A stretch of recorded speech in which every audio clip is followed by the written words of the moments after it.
Fake it till you make it. Ooh. We all hear it. Sometimes we use it.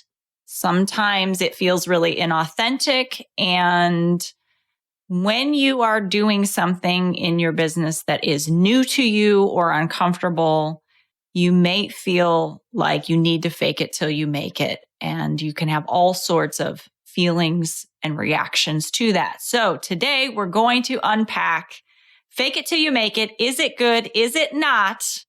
When is it helpful? When is it not?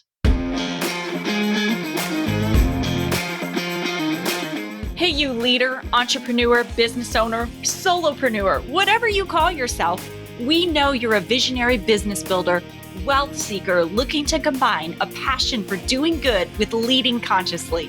It's time to shift from a traditional focus of pure wealth accumulation to one that integrates well-being and fulfillment.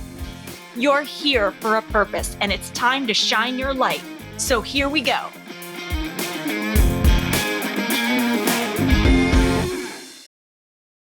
You've built success, but now it feels like you're shackled to your business that you've created. Hiring isn't clicking, scaling revenue feels stuck, and instead of freedom, your business is running you. You're not average, and you're done tolerating it. That's why I invite you to take my alignment assessment at consciousedge.com/assessment. You share what's really happening. I personally review your answers and show you what's holding you back so you can reclaim your time, grow your income, and finally use your success to live fully and unapologetically. Welcome back to the Conscious Edge podcast. I'm your host, Alicia St. Germain, founder of the Conscious Edge, where I help women increase their capacity emotionally, energetically, and financially so that you can live an aligned, joyful life. I am here with my host, Jonathan Duggar. Hey, everybody. How are you, friend? I am doing well, or I'm at least going to fake it till I make it. No, seriously, I am a little low energy today, but I am very happy to be here as always. Well, we have just spent, what you don't know is that we have just spent the last hour of me just talking at him mostly. But that's not why I'm tired. Well, maybe a little bit. Before we record any of these podcasts, we have to allow time beforehand to catch up on what is on our mind, what we've been doing, what we're really excited about, what we're upset about. And then we jump into podcast mode. So it has been a great conversation, more to come on that. But today we're going to talk about fake it till you make it. If you are brand new here, I want to say welcome to the podcast. We are so happy that you are here. We put these podcasts out every single week. So make sure you hit subscribe or follow from wherever you are listening. And if you have been here for any amount of time, even from the beginning, several times, we're so happy to have you back. So fake it till you make it. We did imposter syndrome last week in last week's episode. And this concept came to me after we did that episode. And I thought, is it a good thing? Is it not? Maybe. Depends, right? It depends. Yeah, exactly. So I used to teach, when I was teaching real estate courses, that was a common thing I would say in training people is like, fake it till you make it. And the problem that I've come up with now that I coach people, which is a little different than training someone a strategy versus coaching people through their upper limit, through the things that they say to themselves, the imposter syndromes, the things that get in the way of them moving forward with implementing the strategies, is that anybody who has a very high value around authenticity has a really hard time with fake it till you make it, because it makes them feel like they are being inauthentic, is one thing that I see. The other thing is that in the language people feel they have to use with fake it till you make it is like they have to pretend they know all the answers. And I don't think that's what that means either. Yeah. So part of what we were discussing before the call leads right into this, but it's like so many other things. It's a matter of definition and a matter of degree. Mm-hmm. So it's important to define what we mean by this phrase. And this phrase has become kind of a catch-all. It actually comes out of some areas of mental health and recovery. And it came from a place, a very helpful place of someone going through a struggle where they don't feel like they have the support, the skills, or the resources to make lasting change. And what they're trying to change is something that has a very negative impact on their life, whether it's drug addiction or some type of detrimental behavior that damages themselves and their families and their relationships. So the idea behind it is show up to these meetings, show up to these group sessions, show up to your treatment, and emulate the behavior of someone that is going to be successful at this. Fake it till you make it.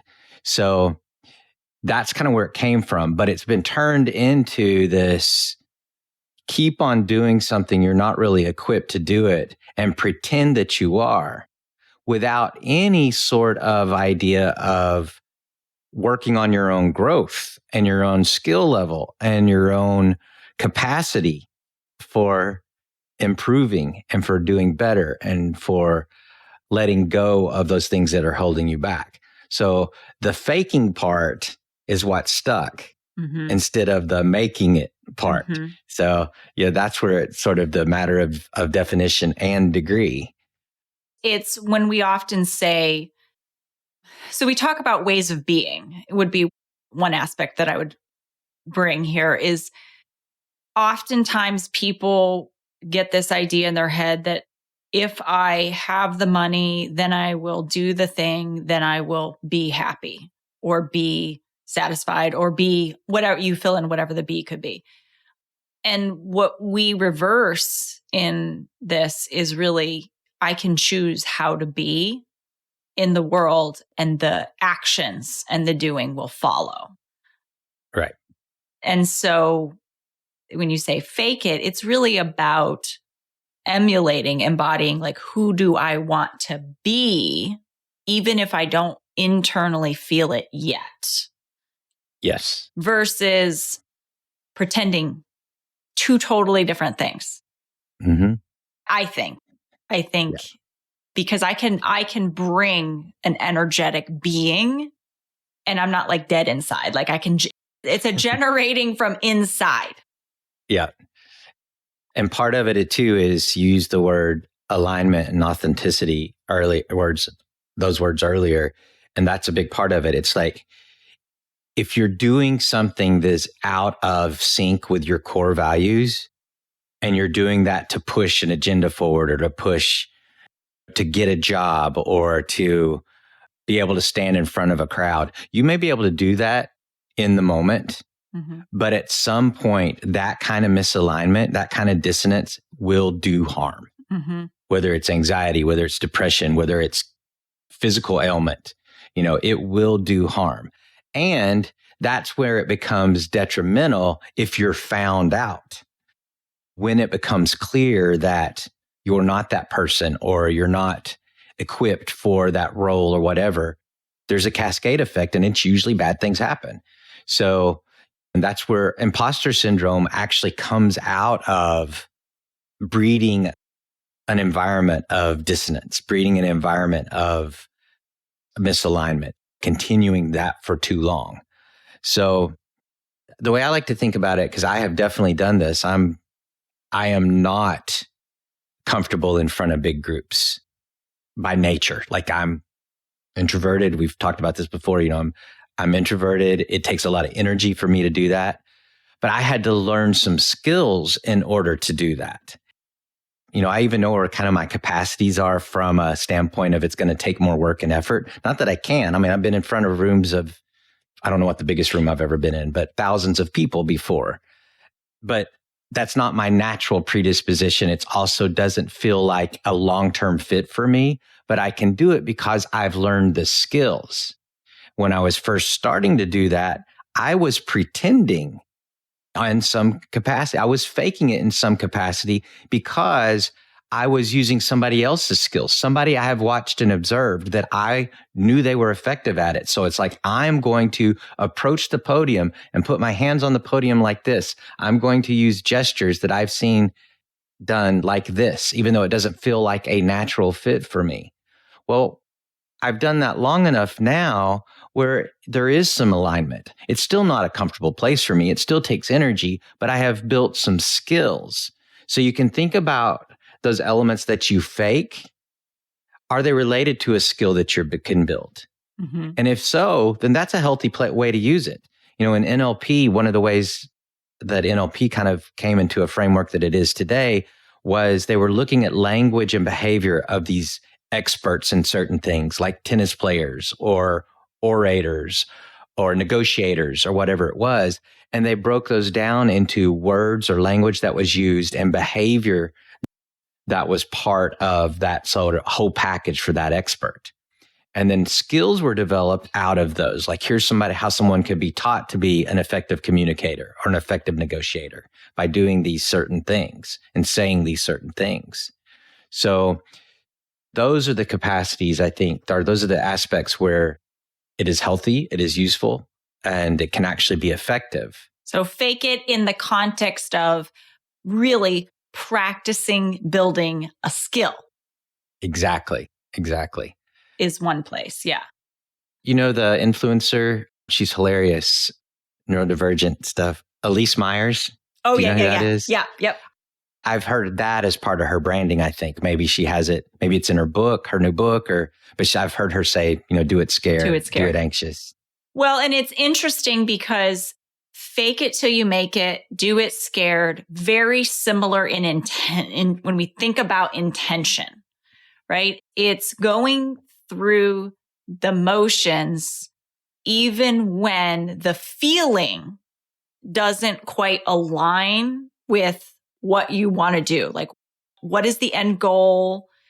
What is the thing that you're actually physically doing that's working you towards a goal, but the feeling doesn't match? Yeah. And that's where our brain lies to us. Our feelings are not always true and fact. That's right. Feelings are not fact. I don't know who says that, but feelings are not fact.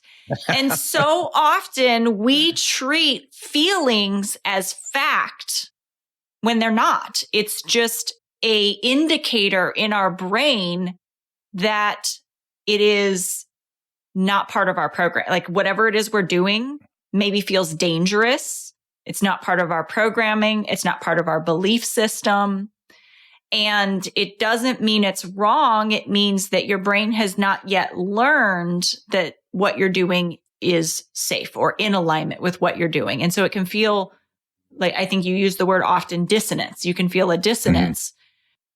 So the idea of do it scared is that the feeling may not be in alignment, but you need feedback or information and results, data, to help your brain learn, oh, I can do this. Oh, this is a good thing. Or, oh, I am capable.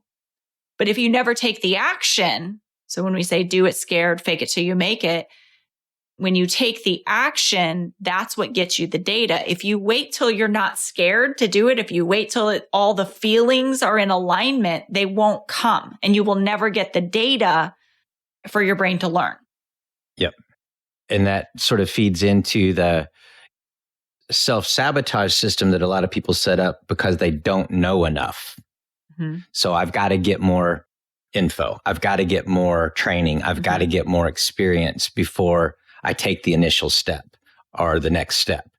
And that's feeling driven because often we don't understand truly what we need to learn until we start taking the steps. And we figure out where the gaps are and figure out what we're not good at, figure out where we have points of failure. Another podcast. I think people want to have the certainty before they move forward. And somehow the idea is like, if I have enough information, then I can control the outcome. Yeah. And you can't. You oftentimes don't know. You don't have enough data. You aren't sure how people are going to react. Entrepreneurship is such a series of testing stuff out.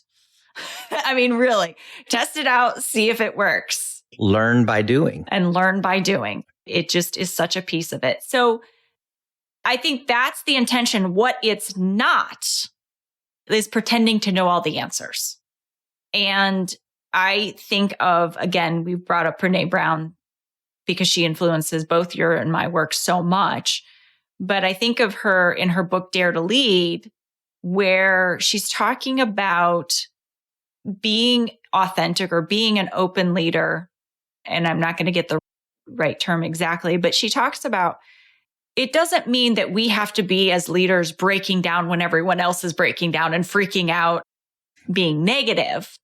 But it also doesn't have to mean that we're putting on rose-colored glasses and pretending everything's okay when it's not.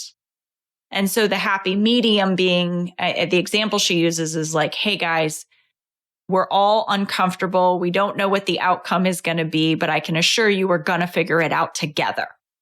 And as soon as I know more, I will share it with you so that you know more, and so it's really about being that confident leader who doesn't have all of the answers. Yeah. There's actually been studies done where language models of using language that's basically faking it to try and paint a picture of something that's better than it is. And then putting a helpful perspective on the same scenario, but using language that's more truthful and honest, more in alignment with the person delivering the language, and that is solution oriented. So it's like, this is broken, but we're working to fix it. And here's what we're doing, as opposed to there's nothing broken. And over and over and over again, it's shown that one is demotivating and the other is motivating. So anything that's out of alignment that has that faking component to it, people know.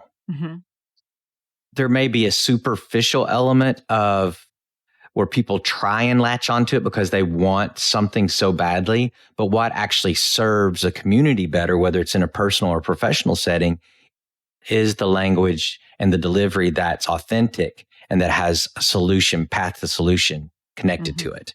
That's when it truly instills hope. It truly motivates behavior change.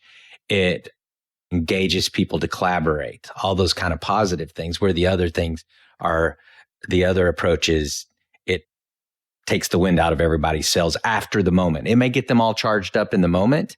And you've seen this. You've seen politicians, you've seen orators where they get up and they charge up a crowd with completely false information. Well, there are a few people that will stay charged, and we won't get into the mental health part of that, but the majority, after that emotional high is gone, there's nothing left to hang on to. So it demotivates and diminishes behavior change or dampens behavior change. So I like that you went that direction, because I wasn't really even thinking about it from a leadership standpoint, but I think all of us can kind of use that as a test when we're feeling in a place where it might feel like it's out of alignment or we feel like we're faking something. I think it's important to look at examples of people that started from nothing and got to a place of success. Well, they were on a job for the first time.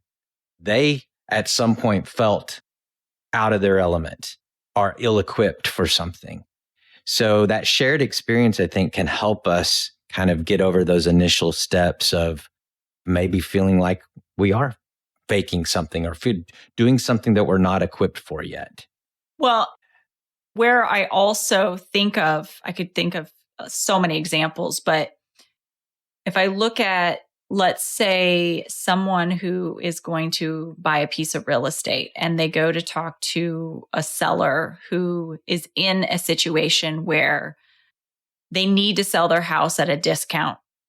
And so often when I would talk to someone, it was like, what if I don't know how to do something in the transaction, basically. And so a lot of times they'd want to go use a realtor because they felt like if I use a realtor to buy a piece of real estate, then I don't have to be the expert. But also, the best deals weren't found with realtors. I mean, you find them off market deals where you're sometimes just dealing with the seller, you, and a title company or a closing attorney. And so they would be so worried about not having all the answers. And it's okay to say, I don't know. And it's okay for a seller to find out that this is the first property that you're buying. What I think people miss is that it's okay to be human, and that a lot of times people choose to work with someone because of the human that you are, because of the integrity that they experienced in you, the honesty that they experienced in you. And having a company, like, people would be brand new and they'd be trying to hide behind a professional looking company brand because that made them feel more legitimate. And that's fake.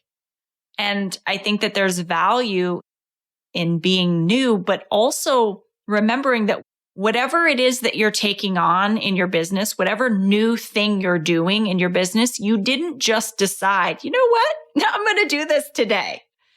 There was a whole host of skills that you developed that lended to this moment that you're about to take on something new. There's your training, your experience at your other job, things that you did for other people that are your natural talent. You just happen to have a talent for. You didn't just decide to do it. So you're a lot more experienced and you have a lot more skills that lend to it that people didn't acknowledge. So you'd be like, well, I've never bought properties before. How am I going to compete against someone who's bought 50 properties? Like, because that guy's a jerk. And you're not. That actually made me think about, I haven't thought of this in years. So when I left clinical practice, I started my own consulting company. And typically I was looking at jobs or looking at consulting work that was, at least at that time, the more common person that I was going up against was like an MBA from somewhere or a business coach or something like that. And I was coming from a clinical psychology background and a healthcare setting, or different types of health and mental health settings. And this was my very first big pitch for a job, for a contract. And it was pretty popular company. It was in Dallas. It was a pretty popular company, and it sounded like a really good opportunity. And I had told myself, like, I struggled to even put a presentation together, to even go up against it. But I told myself this will be good experience. This is something I need to do. I'm not going to get it, but it will be great experience. And who knows who you'll meet? Who knows what I'll learn? Yeah, I didn't have this language back then, but now I would say, where's the gift in that? And where's the learning in that? And anyway, I got the contract. And I asked the team lead on this project, like a weekend. I don't remember. Somehow it came up. And I just said, can you tell me why you chose me? Because I knew a couple of the other people that I was up against. And she paused for a second and she said, well, she goes, you were probably the least qualified for the role. I'm going to lead with that. And I was like, okay. I was like, but I acknowledged that. She goes, you were the only one that in this group of, intimidating executives said, I don't know enough yet to tell you exactly what the path to success in this is, but I will work my butt off to find out. She said, everybody else came in there with a plan. And 90% of them, I was shaking my head and said, that's not going to work. That doesn't fit. You don't know us. And she said, you owned that right away, that you didn't know what was going on. You didn't know the people. You didn't know the players, but you were going to put in the work to figure it out and then help us implement that. So that's why you're here. And that changed my perspective so much. But to some degree, I hadn't even thought about that as an example of I was faking it, but I was doing it from a place of I wanted to learn. Mm-hmm.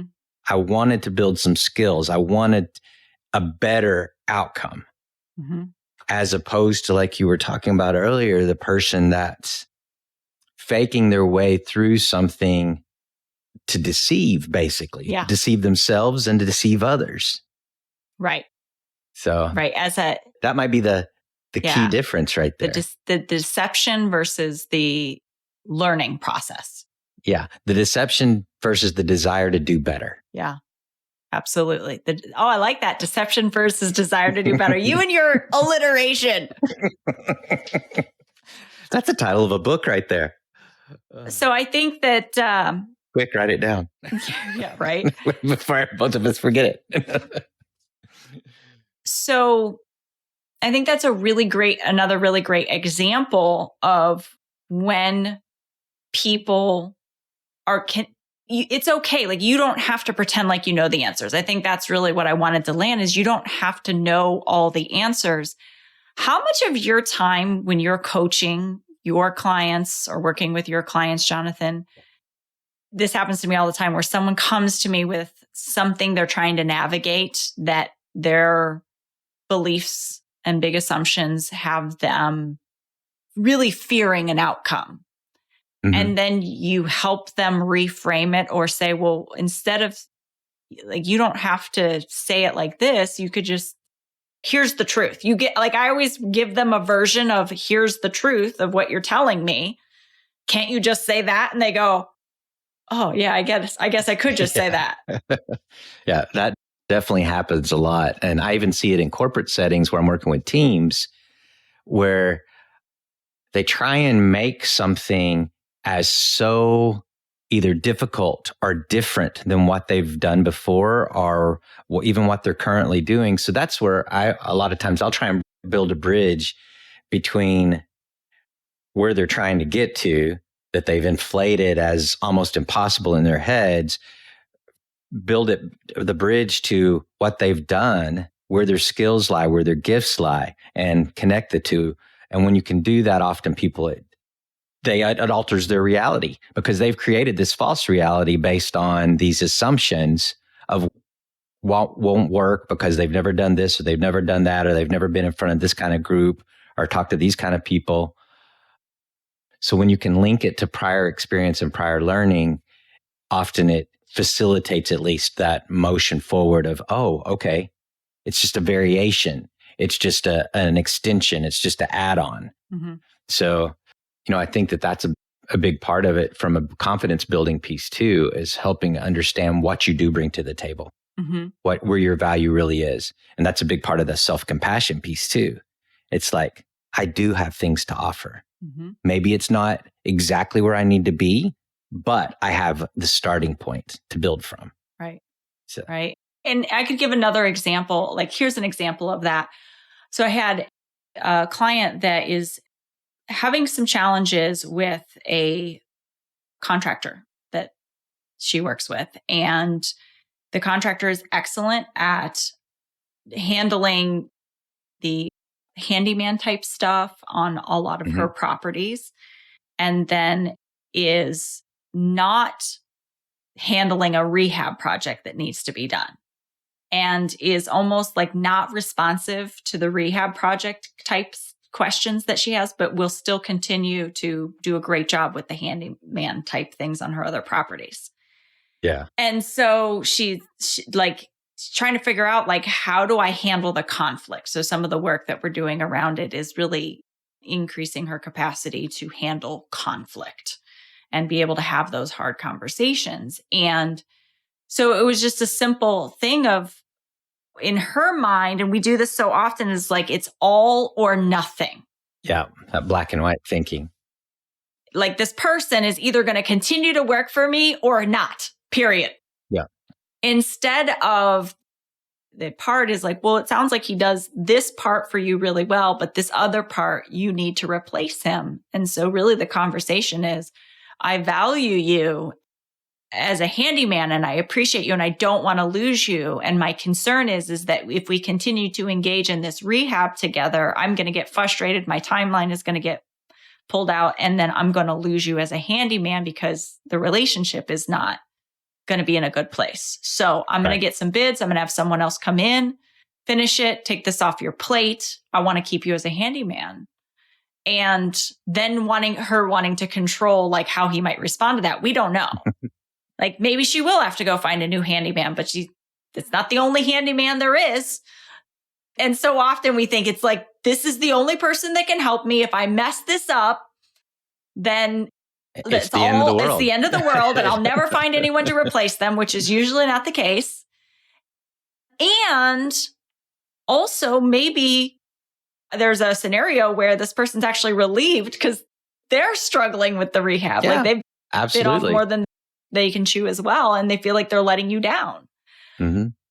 And so I know it's kind of a tangent on fake it till you make it, but also on the piece of just realizing that she didn't have to be this expert in handling conflict and just saying what is true about the situation. And then not being attached to controlling what the outcome is, like what this other person chooses to do. Yeah. Well, that ties directly into fake it till you make it because it's that dissonance versus alignment piece. Mm-hmm. So if you can find a way to deliver information or a message or have a conversation in an aligned way as opposed to how you think it's supposed to take place, this is the professional way. This is the way that is going to cause the fewest ripples or the least amount of fallout or whatever it is. But you're doing it in a way that you're basically being deceptive. You're deceiving yourself or somebody else. So going back to that deception piece, that's where the issues come in.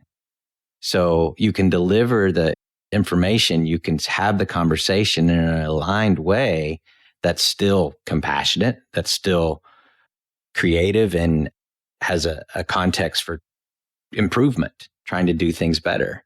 So I haven't thought about it that way. I like that. So did she have the hard conversation? It's to be continued. To be continued. But I think the bigger thing is the relief. The relief of oftentimes when we feel like we have to fake it till we make it, there's actually a version of truth that will make it actually feel authentic and like you're not faking it. I think is really the takeaway is so very rarely do we truly have to fake it till we make it.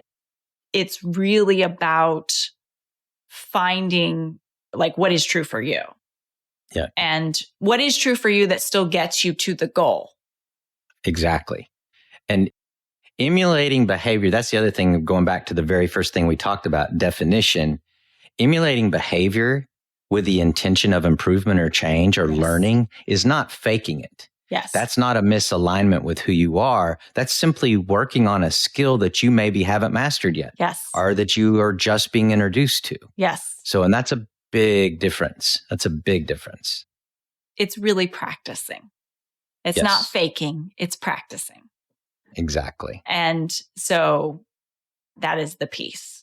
Like you said, where it becomes dangerous is where it is doing it to deceive. And I highly doubt anybody listening to the two of us who is looking to deceive people is sticking around because probably not helping facilitate that in any way. No. I hope not, at least.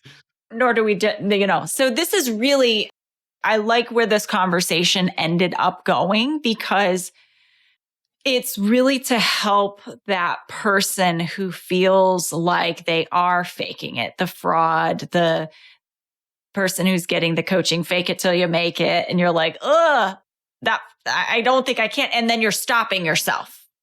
Mm-hmm. And so I hope that today you took away from this that some new thoughts, even maybe some tips on reframing that will help you to move forward with whatever that stopping point is so that you can get to your goal. So with all of that being said, I'm sending you so much love. Be well, everybody. Thanks for listening to the Conscious Edge podcast. Make sure you subscribe and take a moment to be kind and share this episode with someone you care about. Leave a review to help us bring more compassionate leaders building businesses and creating wealth to the table. And for show notes, head over to consciousedge.com/podcast. This podcast and the linked materials are presented solely for general information, educational, and entertainment purposes and should not be taken as personal or medical advice or any kind of mental health treatment. Please consult a medical or mental health professional if you feel you need such services. Please be advised that all investing and entrepreneurial endeavors involve risk, and the use of the education and information on this podcast and linked materials is at the user's own risk. This podcast is part of the Sound Advice FM network. Sound Advice FM, women's voices amplified.